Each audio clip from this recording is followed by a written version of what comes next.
निष्ठा का मतलब होता प्राण निकल जाए तो ही नाम स्फुरण बंद हो, अन्यथा नाम स्फुरण बंद नहीं हो सकता। चाहे काटना शुरू कर दो, वो नाम स्फुरण, इसे निष्ठा कहते हैं। श्री हरिदास जी का जन्म बंगाल यशोहर जिले के अंतर्गत बुड़न नाम के ग्राम में हुआ था। ये जाति के यवन थे, मुसलमान थे। बाल्याकाल में बड़ी विचित्र लीला हुई। इनके माता पिता पधार गए। जब माता पिता जिस बालक के नहीं होते तो कोई उसे प्यार कौन करे। और जैसे गोस्वामी जी, तुलसीदास जी की बाल्यावस्था, जिसके द्वार पर खड़े होते तो दबका के भगा देते बालक हरिदास जी। इनको नाम सुनाई दिया, संतों का संग मिला। जिसका कोई नहीं होता, यह खास बात होती कि उसको भगवान महापुरुषों से जोड़ देते हैं। अब इनको जब नाम सुनने को मिला, कोई पूर्व जन्म का ऐसा पुण्य होगा, भगवान की ऐसी कृपा होगी, या भगवान ऐसा स्थिति देखकर दयालुता से, यद्यपि भगवान नाम जपने का कहीं किंचन मात्र कोई संस्कार ही नहीं था। ऐसे कुल में प्रकट हुए थे, यवन कुल में। पर यस्याहम अनुग्रहणामि हरिष्ये तद्धनम सनई, भगवान ने एक वचन कहा युधिष्ठिर जी से, जिस पर मैं विशेष कृपा करता हूं उसका जहां जहां अपनापन होता सब खींच लेता हूं। जन्म से माता पिता गए, बचपन से कोई प्यार करने वाला नहीं, खाने पीने तक की व्यवस्था नहीं, तो संत जन मिल गए वहां उनको। वो नाम कीर्तन करके आनंदित हो रहे थे, तो इनको भी एक नशा चढ़ा नाम का। धीरे धीरे उनके हृदय में नाम बढ़ने लगा। बड़ी कृपा जो इनका नाम जप में प्रीति हो गई। अब इनके पास अपना कहलाने वाला ना कोई व्यक्ति था, ना अपनी कहलाने वाली कोई जमीन या वस्तु थी। थोड़ा बड़े हुए तो घरों के सामने ऐसे मांग लेते, भूख लगी कुछ दे दो, तो कोई रोटी दो रोटी दे देता, बस पा लेते। गांव के बाहर वृक्ष के नीचे बैठकर बस कृष्ण कृष्ण की रट लगा देते। 24 घंटे में एक बार मांग लेते, जो मिल जाता खा लेते, खूब नाम जप करते। अब एक घर छोड़कर बेनापुल नाम के घोर निर्जन वन में एक फूस की कुटी बनाकर अकेले रहते। अखंड ब्रह्मचारी, भिक्षावृत्ति, और बस नाम का निरंतर गान जप, ऐसे जोर जोर से नाम का कीर्तन करते हुए जब ऐसा तेज प्रकट हुआ कि जो देखे इनको लुभायमान हो जाए। ब्रह्मचर्य में बड़ा तेज होता है। अगर शरीर रोग ग्रसित ना हो और संयम से चल रहा है तो लाखों करोड़ों के बीच में उसका अलग चेहरा दिखाई देगा कि ये अलग है। ब्रह्मचारी का पहचान होती, वो चिकनाहट से नहीं होती पहचान। चिकनाहट तो अभक्ष पदार्थ खाने वालों के भी चेहरे में होती है। उसका तेज, उसके नेत्र, उसकी वाणी, उसका आकर्षण, लाखों में अकेला वो नजर आएगा। आजकल के 13-14 वर्ष के नए नए बच्चे ऐसे गंदी वासनाओं के शिकार हो रहे हैं, बड़ा हृदय पीड़ित होता है। छोटे छोटे बच्चों को गलत शिक्षाएं बच्चों से मिल गई या मोबाइल से मिल गई, सर्वस्व नाश कर रहे। जिस समय लावण्य प्रकाशित होने की नव किशोर अवस्था, उसी समय नष्ट हो जाते हैं। जो देखता ठाकुर हरिदास जी को प्रभावित हो जाता। क्या दे दूं, ऐसा लगता क्या दे दूं, कैसे हमसे बात करें, ये हमारी तरफ हेर ले, नेत्र नीचे, बस नाम चल रहा है। जब भिक्षा के लिए जाते तो प्रभावित होकर लोग, एक समय था कि दबका देते, एक समय था मांगने से एक आध रोटी, लोग हाथ जोड़े खड़े रहते, हमसे ले, हमारे पास बैठ के पालो। पर इनका भगवान नाम चल रहा है, ना बोलना किसी से, ना नाम का तार टूटना, बस धीरे धीरे निरंतर नाम उच्चारण करते रहना। भगवान नाम का इतना प्रभाव पड़ा कि जहां वो बैठ जाते वो स्थान पवित्र हो जाता, वहां लोगों को शांति मिलने लगती। ये प्रभाव होता है। इनका यश फैलने लगा दूर दूर तक।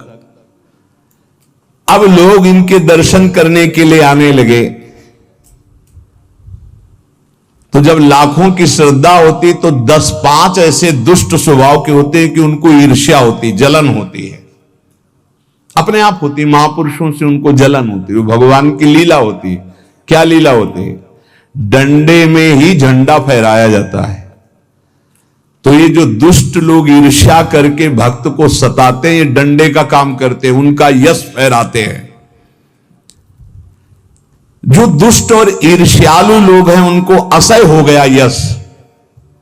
लाखों लोग जब हरिदास जी के दर्शन के लिए, तो उसमें से ऐसे भी लोग थे जिनके भारी ईर्ष्या पैदा हुई, कैसे इनको नष्ट किया जाए। ये ऐसे होते हैं ईर्ष्या। पूज्य उड़िया बाबा का जब वृंदावन में यश प्रकट हुआ तो कुछ लोगों ने चंदा इकट्ठा करके बाबा की बीच सत्संग में नाक काटने के लिए आदमी तय किया। वो आदमी चाकू छुपा के गया प्रणाम करने की मुद्रा, और ऐसे जीव तो वहां उनके पार्षद जो मोरछली डरा रहे थे बहुत सावधान, तत्काल पकड़ते पकड़ते चावल भर नाक में चाकू चली गई। बाबा उनको तत्काल एकांत लायक गुफा में ले गए और कहा, भैया हमने कभी कोई कटु वचन आपको कहा क्या? तो रो पड़ा, बोले बाबा पैसे में, गरीब आदमी हूं मैं, पैसे में बिक गया, मुझे अमुक अमुक ने इतने रुपए दिए हैं और कहा इसके बाद इतने रुपए और देंगे, मैं हाथरस का हूं, मैं गरीब आदमी हूं, केवल पैसे के लिए काम, मैं आपको नहीं जानता था और हमसे कहा गया कि जाइए और ऐसा कर। बाबा मुझसे बहुत गलती। बाबा ने कहा कोई बात नहीं है, कुछ पैसे अपनी तरफ से दिलाए और कहा हाथरस की गाड़ी में बैठाल के आओ। अपने जनों से कहा कसम हमारी है अगर इसको एक शब्द भी कहो, तो सम्मान पूर्वक उसे हाथरस सुरक्षित भिजवा दिया। अकारण द्वेष मानने वाले पैदा हो जाते हैं जब किसी का यश होता है। कैसे इनका यश नष्ट हो? ये ईर्ष्यालु एक रामचंद्र खां नाम के बड़े जमींदार थे। यार हमारे पास तो जमीन रुपया पैसा कोई नमस्कार नहीं करता है, 2 रोटी मांग के खाने वाला नाम जपती, इसको जिसको देखो प्रणाम करता चल। ये लगता है कौन कौन भाई? बोले बाबा जी। बाबा जी मतलब बाबा जी, तो एक लगता है क्या है, मतलब बाबा जी क्या है? उसको लगा मैं जमींदार हूं, रुपया है पैसा है, हमें तो कोई नमस्कार नहीं करता है, इसको जो देखो नमस्कार कर रहा है, कैसे इसका यश नष्ट करूं? तो पहला बाण होता है कामिनी। जब कभी किसी को नीचा दिखाना होता है, ऐसा होता है। जब कभी किसी का यश होता है तो विविध प्रकार की माया के पार्षद अपना प्रयास करते हैं। तो उसने विचार किया कि इसका कैसे नाश किया जा सकता है, कैसे नीचा दिखाऊं, इसके बड़े हुए यश को कैसे मिट्टी में मिलाऊं। जमींदार तो था ही, पैसे थे ही। उसने विचार किया कि इनके पतन करने के लिए, इनका पतन भी करूं उपहास भी करूं, दोनों बातें हो जाएंगी। उसने नवीन अवस्था की वैश्या 2 जो उसके परिचय में थी,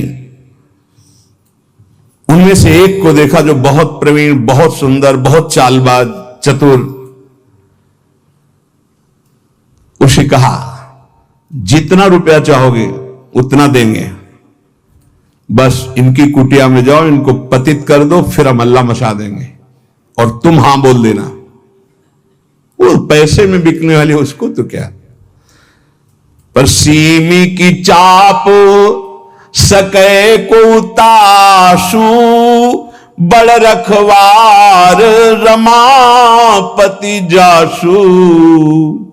जिसके बड़े रक्षक भगवान है उसको कौन पतित कर सकता है, नीचा दिखा सकता है। एक बार गदाधर भट्ट जी का बहुत बड़ा यश फैला हुआ था। जब वो सत्संग करते तो हजारों लाखों लोग सत्संग का आनंद लेते। तो उसमें एक कल्याण सिंह नाम के जमींदार धनी मानी आते थे। अब सत्संग में संयम की चर्चा होती, तो जब से सत्संग सुना उन्होंने अपनी पत्नी से बात नहीं किया। गृहस्थ धर्म का जो संयोग है उन्होंने बात ही नहीं की। पत्नी ने देखा कि हमारे वर्षों होते जा रहे हैं और हमारे पति हमारे हाथ से गए। यद्यपि उनके सौम्य बर्ताव, बड़ा साधुता का बर्ताव, पर वो काम से पीड़ित होकर के हमारे जीवन में आग लगाने वाला एक गदाधर भट्ट जी हैं। अगर ये कथा ना करते तो हमारे पति का स्वभाव ना बदलता और हमारा जीवन गृहस्थ धर्म नष्ट ना होता। देख लेंगे हम इनको। और वो जमींदार धन था। एक भिखारिन गली में जा रही थी मांगती हुई, बुलाया उसको और गर्भवती थी। बोले तुम्हारे गर्भ का खर्चा, परिवार का खर्चा जब चाहोगी उतना धन देंगी, बस एक बात है। उसने विचार किया कि अगर गदाधर भट्ट पर अश्रद्धा हो जाएगी तो मेरे पति पुनः वापस हमें मिल जाएंगे, क्योंकि उन्हीं की बात पर वो आकर के ब्रह्मचर्य रह रहे हैं, संयम से रह रहे हैं। बोले तुम कथा के बीच में जाओ और कह दो जब ये नहीं था तब तो खूब आते थे और जब ये दे दिया तो आने बंद कर दिया, आप क्या व्यवस्था होगी इसकी, बस इतना तुझे बोलना है। वो जानती थी इतना बोलेगी कि लाखों की अश्रद्धा हो जाएगी। खूब सत्संग का रंग जमा हुआ था। इतने में वो आई और ऐसे सामने खड़ी हो गई। सब लोग आश्चर्यचकित। थोड़ा अच्छा कपड़ा पहना दिया था उसको। उसने कहा महाराज अब तो प्रवचन में लग गए, जब गर्भ नहीं था तो खूब आते थे और जब गर्भ रह गया तो अब आए नहीं, इसका पालन कौन करेगा। बोले आराम से बैठो, जिसने गर्भ दिया वो अवश्य पालन करेगा, हर व्यवस्था होगी।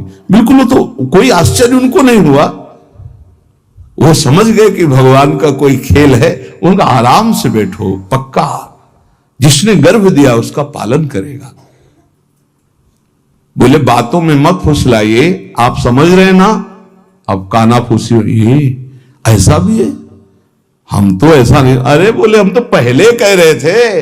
अब उनमें जो तर्क वाले, संशय वाले थे उनके गुट होने लगे, चर्चाएं होने लगी, अब हाहाकार मच गया। तो कुछ तो ऐसे भक्त थे जो प्राण दे दे तो उनका ऐसा हो ही नहीं सकता, ऐसा नहीं हो सकता। वो एकदम पागल हो गए कि ऐसा नहीं हो सकता। इसके बाद धीरे से सामने से गए, उसको इशारा किया बैग के लिए। वो उठी, पीछे आई, सत्य बोल, अगर सत्य नहीं बोली तो उसने कहा कि हमें क्षमा किया जाए। जब भय चारों तरफ से 50 आदमी श्रद्धालु कि मैं मर सकता हूं लेकिन मान नहीं सकता, ऐसा समझ गई कि मार डाली जाऊंगी। तो उसने कहा एक कोई कल्याण सिंह गए इनमें कथा सुनने वालों में, तो राजपूत थे तो तलवार सब। हाँ मेरा नाम। बोले तो आपकी पत्नी ने इतनी हमको स्वर्ण मुद्राएं दी है और इतनी बाद में देने, केवल ये बोलने को कहा था, सो मैं बोल चल सभा में बोल। सभा में बुलवाया और भागे अपनी पत्नी के। गदाधर भट्ट जी ने कहा यही कथा सुना। अरे वो तो विकार से पीड़ित हो रही, तुम तो सत्संगी हो, धैर्य धारण को कुछ नहीं। क्या ये भगवान की अनुकूल प्रतिकूल माया की लीलाएं होती रहती। शांत, पुनः सत्संग शुरू। और कहा मैं वचन दो हमारे सामने कि तुम अपनी पत्नी को एक शब्द भी नहीं कहोगे। और देखो गृहस्थ में संयम का ब्रह्मचर्य रहा जाता है, उसमें अखंड ब्रह्मचर्य नहीं रहा जाता। पाणी ग्रहण किया है तो संयम पूर्वक, जितना आप प्यार पूर्वक संयम से ब्रह्मचर्य रहो, फिर गृहस्थ धर्म का समझाया उनको। तो बड़े बड़े महापुरुषों के जीवन में होता है। रामचंद्र खान ने एक वैश्या से कहा तुम जितना रुपया मांगोगे देंगे, इनको भ्रष्ट कर दो, फिर हल्ला मचा देंगे, फिर इनका सब यश धूल दूषित हो जाएगा। पर उनको ये नहीं पता था कि ये भगवान के दास हैं, इनकी सुरक्षा स्वयं भगवान करते हैं। करो सदा तिनके रखवारी, जिन बालक राखे महतारी। जैसे मां दिखाई नहीं दे रही, बालक खेल रहा है, लेकिन पक्का मानिए मां की दृष्टि वही है, अपने बच्चे पे है। कहीं कोई ऐसी बात ना हो जाए जो हमारे बच्चे को दुख हो जाए, वो कार्य करती हुई एक दृष्टि में देखती रहती है। मेरे प्रभु अपने जन को हर समय देखते रहते हैं, हर समय से। जहां मेरा भक्त चरण रखे वहां रखूं मैं हाथ। बस लीला समझ पाना बहुत कठिन है भगवान की। संपूर्ण संपूर्ण संसार एक तरफ विरोध करने लगे तो भी भक्त का बाल बांका नहीं हो सकता। जो होगा विधान भगवान की तरफ से होगा। पर नीच पुरुष अपनी नीचता से बाज नहीं आता। उसने 16 वर्षीय वैश्या को, जो बड़ी रूपवती थी, बड़ी प्रवीण थी, चालबाज थी, चतुर थी, उसको खूब श्रृंगारित करके भेजा, जाओ और उनको भ्रष्ट कर दो। जंगल में रहते थे। उसको भी गर्व था कि कोई ऐसा पुरुष पैदा नहीं हुआ जिसको मैं चाहूं और भ्रष्ट न कर सकूं। पर उसको क्या पता था कि परम पुरुष का दास ऐसा होता है। हरिनाम में डूबे हुए श्री ठाकुर हरिदास जी उसकी कुटिया में गए। ठाकुर हरिदास जी ने कृष्ण कृष्ण कृष्ण, शांत बैठे हो अपने कृष्ण कृष्ण, बार बार बोलना चाहती कुछ बात कर, हरे कृष्ण हरे कृष्ण। सुबह से गई, पूरी शाम हो गई, कृष्ण कृष्ण कृष्ण। जहां वो कुछ बात करने को होती, मां हमारा नाम पूरा हो जाए, फिर वहां 1000-2000 नाम थोड़ी, लाखों की संख्या में 3 लाख नाम तो जोर जोर से जपते थे। वो बार बार बैठी उनकी मुख कांति को देखती रहती, बैठी रही। शाम हुई, सोचा रात्रि में बात तो हो ही जाएगी। वैसे तो 3 लाख नाम जप करके फिर लघु शंका आदि कभी उठते, आज उठे ही नहीं, पूरी रात्रि भी नाम चल रहा है। वैश्या फिर गई, श्रृंगार वृंगार करके फिर दोबारा आई, फिर नाम कीर्तन। जब बीच में बोलने की बात करती तो हरे कृष्ण कृष्ण। कितनी कृपा वैश्या के ऊपर। ऐसे महापुरुष को बराबर देख रही, उनका नाम सुन रही। तीसरे दिन एकदम विचलित होकर के, आप हमसे बात क्यों नहीं करते? रुके, हाथ जोड़ा और कहा आपसे अच्छे से बात करूंगा, हमारी नाम जप की अभी संख्या पूरी नहीं हुई, उसको पूरी हो जाए। ऐसे अमृत में वचन की हृदय एकदम हाय मच गया। ये क्या? वैसे मैं पापनी हूं, नीच हूं, गंदा आचरण करती हूं, ऐसे महापुरुष के लिए गंदी बात सोच रही। 3 लाख नाम की फिर तार चल पड़ा, हरे कृष्ण। उच्च स्वर से रोने लगी वो, शुरू हो गई हरे कृष्ण। साथ में हरिदास जी ने देखा, अब क्या महापुरुषों का प्रभाव। हरिदास जी अब बोले, हां अब बात कर सकती हो।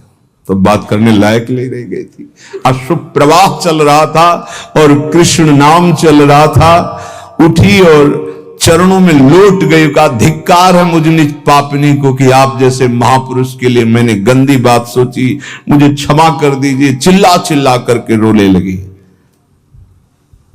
उन्होंने कहा, दुखी नहीं होना, मेरे प्रभु तुम पर बहुत कृपा किए हैं। वो आंखों से आंसू बहाती जा रही, गदगद कंठ से कहे, पतित पावन आप मुझे स्वीकार कर लीजिए, मैं आपकी चरणों की दासी हूं। आप तो अहेतु की कृपा करने वाले परम दयालु हैं। आप पात्र और अपात्र का विचार न कीजिए, मुझ जैसी नीच को स्वीकार कर लीजिए। और चिल्ला चिल्ला के रोने लगी। हरिदास जी ने कहा, जो नाम सुन रहा है वो नीच कैसे हो सकता है? उनका, आप मुझे जानते नहीं, मैं वैश्या हूं, मैं लोक निंदित हूं, मैं बहुत ही गंदी हूं, मैं खोटी बुद्धि से आपको भ्रष्ट करने आई थी। हरिदास जी ने कहा, इस समय आपके हृदय में क्या है? बोले, भगवान बस आपकी दास्ता, आपके आदेश का इंतजार। मैं क्या करूं? मुझे आदेश कीजिए। मैं नीच कैसे पवित्र हो सकती हूं? मैं आपकी शरण में हूं, आप मेरा उद्धार कीजिए। हरिदास जी ने कहा, देवी अब तुम वैश्या नहीं रही, उठो। मेरे प्रभु बड़े पतित पावन हैं, उनका नाम उनसे भी महान है, क्योंकि प्रभु को अधीन कर लेता है। मेरे प्रभु के नाम में कोई भेदभाव नहीं, कोई भी जप सकता है, कोई भी अपना परम कल्याण कर सकता है। मेरे प्रभु के नाम में इतनी सामर्थ्य है कि कोई इतना पाप इकट्ठा ही नहीं कर सकता जितना नाम में पाप नाश की सामर्थ्य है। तुम्हें जो पाप कर्म से पैसा पैदा किया है, आज से उसका प्रयोग मत करना, उसे हटा दो, उसे दे दो, गरीबों को बांट दो। और आज से तुम जो 3 दिन से नाम सुन रहे हो, इसी नाम को रटो। देखो, ये नाम तुम्हें परम पावन कर देगा। वैश्या ने कहा, अब तो मैं जाऊंगी नहीं अपने घर, संपत्ति बांटने की तो बात, अब वहां जाऊंगी नहीं। तो उन्होंने कहा, फिर इसी कुटिया में रहकर तुम नाम जप करो। मैं चला, वो वैराग्य लेके उसी कुटिया में नाम जप करने लगी और उसका नाम हरिदासी हुआ। और हरिदास जी उसी समय उस कुटिया से निकले, सीधे शांतिपुर अद्वैताचार्य के समीप चले गए। अद्वैताचार्य जी बहुत बड़े महाभागवत, वो सदैव श्री कृष्ण चिंतन में संलग्न रहते, अद्भुत विद्वान, शास्त्रज्ञ, भगवत प्रेमी महापुरुष। अब वो फटे पुराने कपड़े पहन करके वैश्या वही नाम कीर्तन करें। अब उस जमींदार के तो होश उड़ गए कि मैंने भेष छुड़वाने के लिए वैश्या को भेजा था और यहां वैश्या ही अपना भेष परिवर्तन करके वहां नाम जप करने लगी। ये क्या है नाम जपक जन, भगवान के जन। उस वैश्या का वैसे ही सम्मान होने लगा कुछ वर्षों बाद जैसे हरिदास जी का होता था। लोग उस वैश्या के दर्शन करने आने लगे, हर समय वैसे ही नाम जप करते हुए उसी भूमि पर जिस कुटिया में वो रहते थे वो हरिदासी नाम से कही गई। क्या महिमा है भगवान नाम जापक संतों की। और इधर रामचंद्र खां ने अपने कुकृत्य का फल पाया कि बादशाह का कोई अपराध बन गया, साबित हो गया, नहीं अपराध होने पर भी, तो तत्काल आदेश हुआ, सारी संपत्ति और जमींदारी उसकी जब्त कर ली गई, उसको जेल में डाल दिया गया। ये साधु अवज्ञा तुरंत भवानी, कर कल्याण अखिल के हानि। कोई ऐसा मुकदमा, कोई ऐसी बात आ गई जिसमें उनका अपराध साबित हो गया और सारी संपत्ति जमींदारी जब्त कर ली गई, उनको जेल भेज दिया गया। खाने की भी व्यवस्था भंग कर दी गई, जेल में भारी कष्ट उनको दिया गया। पक्का जो भक्त का अपमान करता है, भक्त को नीचा दिखाना चाहता है, उसकी दुर्गति पक्की हो जाती। यहां तो ये ब्याज है, मूल तो और मिलेगा। महात्मा हरिदास जी विश्वास के तो मूर्तिमान स्वरूप हैं। उन्होंने नाम को ही अपना जीवन माना, भगवान निष्ठा उनके हृदय में अटल भाव से थी। बेनापोल की निर्जन कुटिया में उस वैश्या का उद्धार करके उसे हरिदासी बनाकर आप शांतिपुर आ गए, अद्वैताचार्य जी के पास। शांतिपुर के समीप ही फुलिया नामक ग्राम में एकांत में छोटी सी फूस की झोपड़ी बनाकर अहरनिश कृष्ण नाम जप रहे थे। उस समय बादशाह यवन ही था और वहां के बड़े बड़े काजी अधिकारी यवन ही थे। भारी अत्याचार उन लोगों का था, यहां तक कि उनके धर्म के विरुद्ध कोई चू नहीं बोल सकता था। सत्ता थी। अब जब वहां काजी को पता चला कि रात दिन ये नाम जप करता है और यवन धर्म से इसका जन्म है,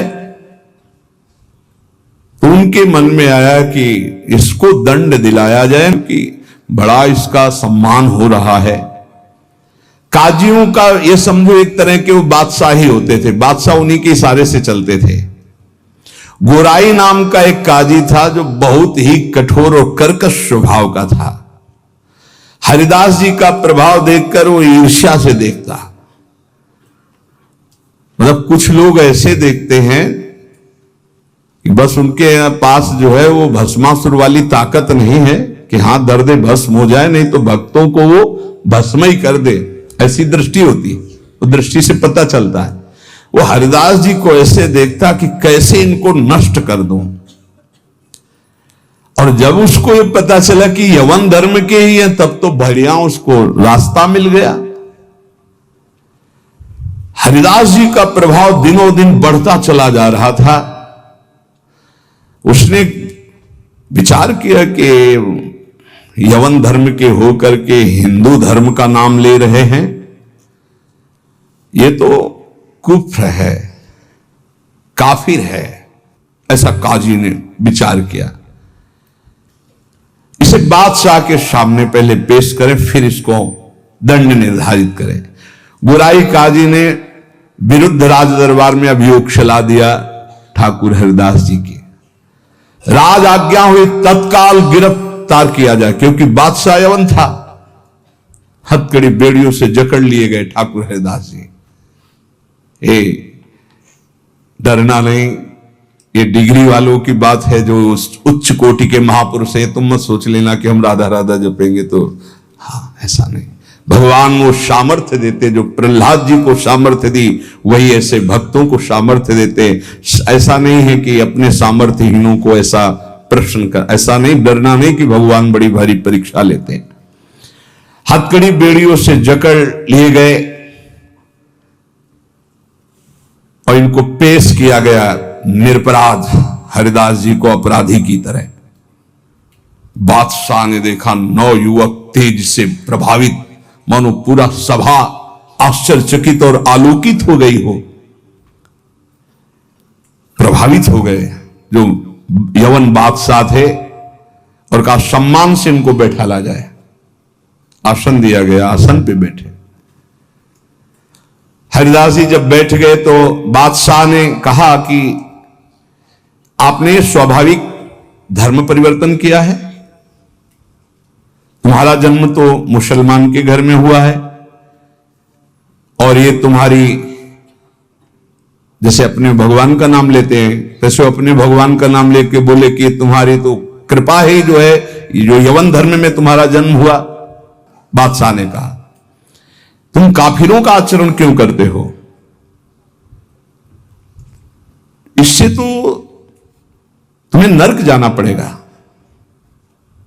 मुझे बड़ी दया आ रही तुम्हें देखकर, दंड देना नहीं चाहता, फिर भी तुम तौबा बोलो, प्रायश्चित करो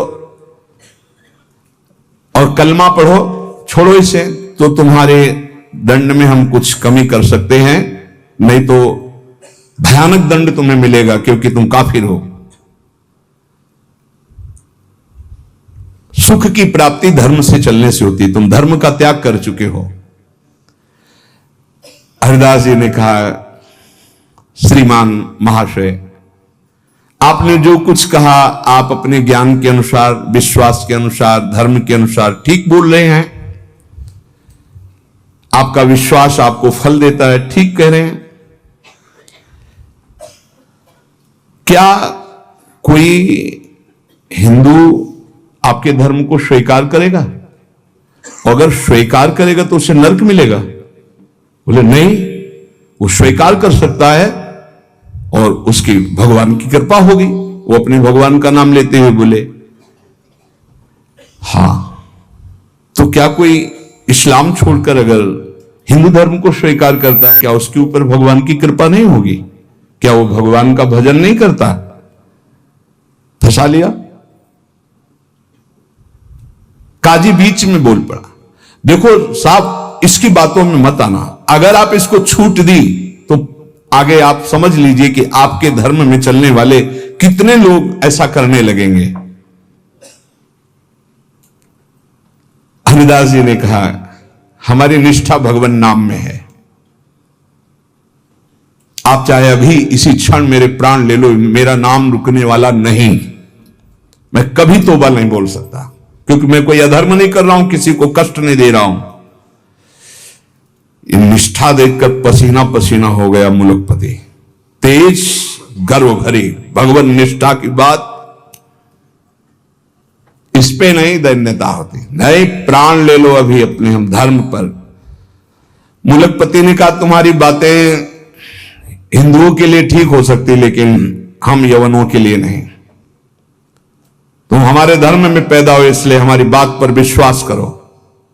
हरिदास जी ने कहा महाशय आपका कहना ठीक है, किंतु विश्वास किसी बल से नहीं तोड़ा जा सकता। बादशाह से ऐसे बात वही कर सकता है जिसे भगवान का बल प्राप्त हो। देखो मैं पूर्व जन्म का कोई ना कोई संस्कार लेकर के आया हूं जिससे भगवान नाम में मेरी प्रीति हुई है, और मैं भगवान नाम छोड़ नहीं सकता। मेरा दृढ़ विश्वास है चाहे अभी प्राण ले लिए जाएं। और अगर आप ऐसे ही दंड देने वाले हैं तो कितने लाखों हिंदुओं को मुस्लिम बना लिया, क्या उनको दंड दे रहे हैं आप? यदि ऐसा वो दंड के अपराध भागी नहीं बने कि हिंदू धर्म छोड़कर आपने उनको यवन धर्म में बना लिया, तो मैं यवन धर्म छोड़कर अगर नाम जप करता हूं तो मैं अपराधी कैसे हो सकता हूं? बादशाह चुप हो गया।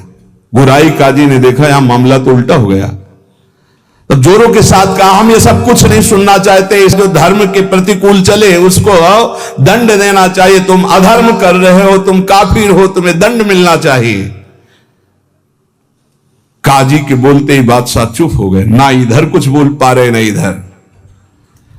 फिर कहा कि देखो गोराई काजी जो कह रहे हैं तुम वो बात मान लो और कलमा पढ़ो और छोड़ो ये नाम जप करना। हरिदास जी ने कहा श्रीमान महाशय हम एक बार केवल बोलते हैं, दोबारा आपको जो कहना हो सो कह लीजिएगा, मैं बोलूंगा नहीं। मैं प्राण त्याग सकता हूं पर भगवान नाम नहीं छोड़ सकता। क्या निष्ठा है! आप दंड जो देना चाहे मैं स्वीकार करता हूं, लेकिन नाम नहीं छोड़ सकता। मेरी देह के आप इसी सभा में सैकड़ों टुकड़े कर दिए, हर टुकड़े से निकलेगा कृष्ण कृष्ण कृष्ण, छूटेगा नहीं नाम। मैं तुम्हारे दंड देने से विचलित नहीं हो सकता। मैं हरिनाम को जब तक श्वास है नहीं छोड़ सकता। अब आखिरी मेरी ये बात है, आप चाहे दंड दें या जो चाहे सो करें। निर्भीक उत्तर सुनकर के बादशाह सोच में पड़ गया कि ऐसे महान को क्या दंड दे। गुराई काजी की तरफ देखा।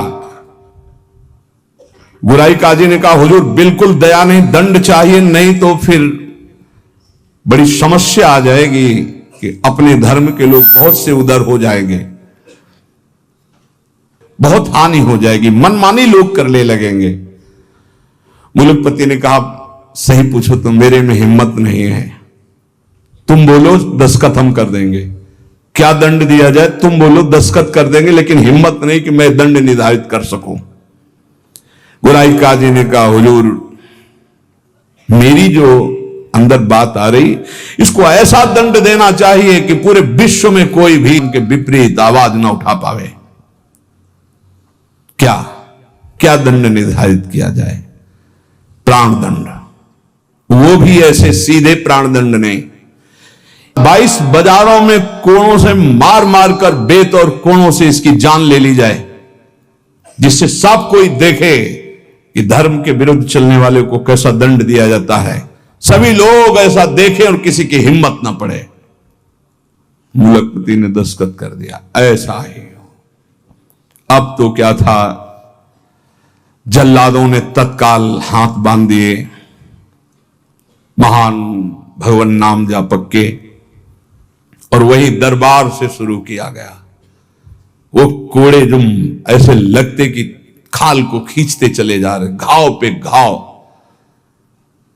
हर बाजार में भीड़ में सब जगह ऐसे।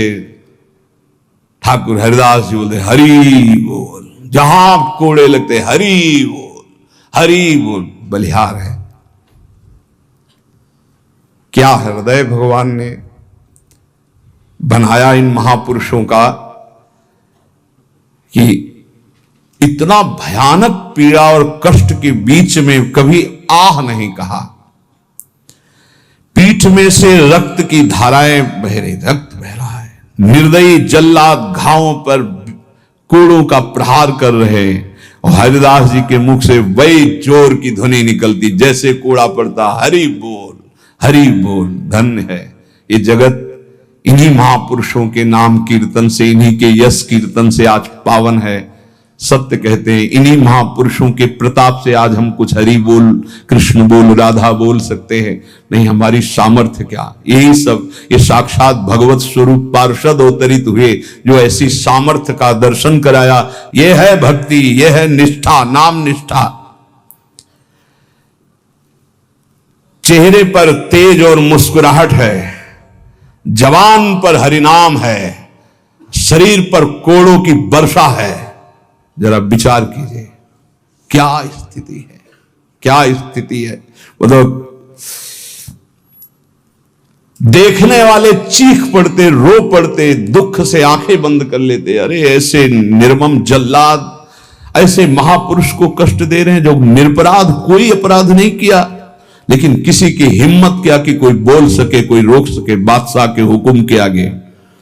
हरिदास जी की वही मुस्कुराहट, वही आनंद भरा शब्द, हरि बोल, हरि बोल। जल्लाद पीटते चले जाते हैं। 22 बाजारों में घुमा घुमा करके, कोड़ों से मार मार करके, लथपथ मांस के टुकड़े गिर रहे हैं। ऐसे कोड़े मारते कि चिथड़ा हो जाता सरे। जल्लाद आश्चर्य में हो गए कि किस माटी का बना हुआ ये भगत है कि एक बार भी उफ नहीं निकला, आह नहीं निकला, हरि बोल, हरि बोल। और जहां वो मारते कोड़े और कहते, अब भी कहता है हरि बोल, हरि बोल, तो मुस्कुरा के देखते बोले तेरा भी कल्याण हो गया। क्योंकि वो भी यवन जल्लाद थे। वो गुस्सा में बोलते, अब भी कहता है हरि बोल, हरि बोल, तो कहते तेरा भी कल्याण हो गया, क्योंकि तू भी 2 बार तो हरि हरि बोला, तेरा भी कल्याण हो गया। ऐसे कोड़े चल रहे थे कि 10-5 कोड़ों में ही मृत्यु हो जाए आदमी की। पीठ पर असंख्यों कोड़े, नाम बराबर उच्चारण हो रहा है, कोई मुखारविंद में वेदना नहीं, कोई दर्द की वेदना नहीं। हरिदास जी बीच बीच में भगवान से प्रार्थना करते जा रहे हैं, प्रभु किसी का दोष नहीं, नाथ किसी को दंड मत देना, न इन जल्लादों को, न काजी को, न बादशाह को। प्रभु मेरी प्रार्थना है, किसी को दंड मत देना। प्रभु से बात कर रहे हैं। जो दंड दे रहे हैं उनके लिए वो उसी समय भगवान से प्रार्थना कर रहे हैं कि इनको किसी को कष्ट, क्योंकि पता है प्रभु ये सब भूले हुए लोग हैं, इनके अपराध को आप कभी मानना ही नहीं कि अपराध किया है। कैसे कृपालु भक्त है, जिनके ऊपर प्रहार हो रहा है वो प्रभु से प्रार्थना कर रहे हैं, प्रहार करने वालों को कष्ट मत देना प्रभु, ये बेचारे हैं, ये भूले हुए हैं। महात्मा हरिदास जी आखिरी में हरि बोल कहकर मूर्छित हो गए। उन जल्लादों ने देखा कि नस नाड़ी में कोई धड़कन नहीं, अब ये पधार गए। गोराई काजी ने देखा कि हां ये पधार गए। सहमति हुई कि अगर इसको जमीन में दफनाओगे तो उत्तम गति होगी उनके अनुसार से, इसलिए इसको गंगा में फेंक दो। गोराई काजी ने कहा अगर कब्र में हमारे धर्म के अनुसार तो फिर इसे बहिष्ठ स्वर्ग की प्राप्ति होगी, वो मैं होने नहीं दूंगा, इसलिए इसको गंगा में फेंक दो। फेंक दिए गए। जे ही पतित पावनी भागीरथी का स्पर्श हुआ, मुख में गंगा जल गया तो जैसे अमृत गया हो। और तो गंगा के प्रवाह में गंगा जी गोद में लेके जा रहे, डुबो नहीं रहे। अब उनको चेतना आई, कृष्ण कृष्ण कृष्ण कृष्ण। गंगा जी धीरे धीरे उनको अपनी लहरों से, गंगा जल के स्पर्श से सारी जो वेदनाएं थी, घाव थे, उनमें बड़ी शीतलता। हरिदास जी को चेतना हुई और बहते हुए जब किनारे लगे तो लोगों ने उनको उठाया और फुलिया के समीप उनको गोद में लेकर के ले गए, जहां उनकी पहले कुटिया थी। चारों ओर ये बात तो फैली गई थी। हरिदास जी के दर्शन के लिए भारी भीड़ इकट्ठा हुई। हरिदास जी बैठ करके कीर्तन कर रहे हैं। क्या मतलब, क्या देह है, क्या स्थिति है। इसलिए जैसे भगवान अनंत, उनके भक्त की महिमा अनंत। गंगा जल के स्पर्श से सारे घाव खत्म हो गए, किसी औषधि की जरूरत नहीं पड़ी। चमत्कार।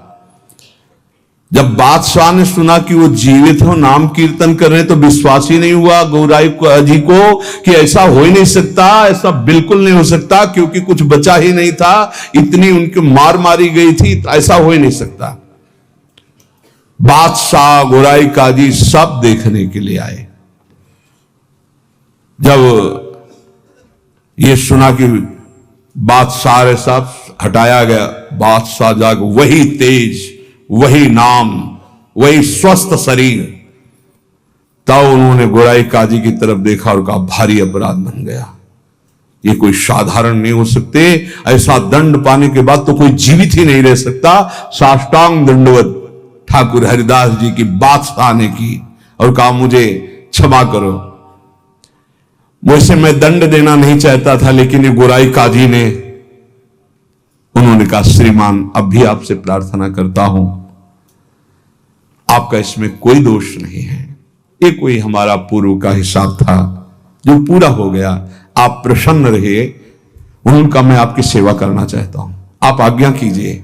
ठाकुर हरिदास से कहा बादशाह ने, तो उनका बस एक सेवा कर दीजिए, अब कभी आना मत और हमारे नाम कीर्तन में कभी विघ्न मत डालना। उनका आज के बाद कभी कोई आपको विघ्न नहीं डालेगा, और आप अगर ऐसा कहते तो मैं कभी आपके सामने नहीं आऊंगा। काजी को फटकारा और लेकर चले। हरिदास जी ने विनम्रता से कहा सुनते जाइए, आप कभी क्षोभ मत करना, इसमें कोई अपराध नहीं है। देखो मनुष्य शरीर में दुख सुख का विधान होता है, हर जीव को अपने कर्म भोगने होते हैं। निमित्त किसी को कर्म बना दे, आपको निमित्त बना दिया, ये तो मेरा ही कर्म था जिसको मैंने भोगा। ऐसे कोई कर्म पूर्व जन्म में किए होंगे जिनका फल मुझे भोगने को मिला, आप कभी क्षोभ मत कीजिएगा।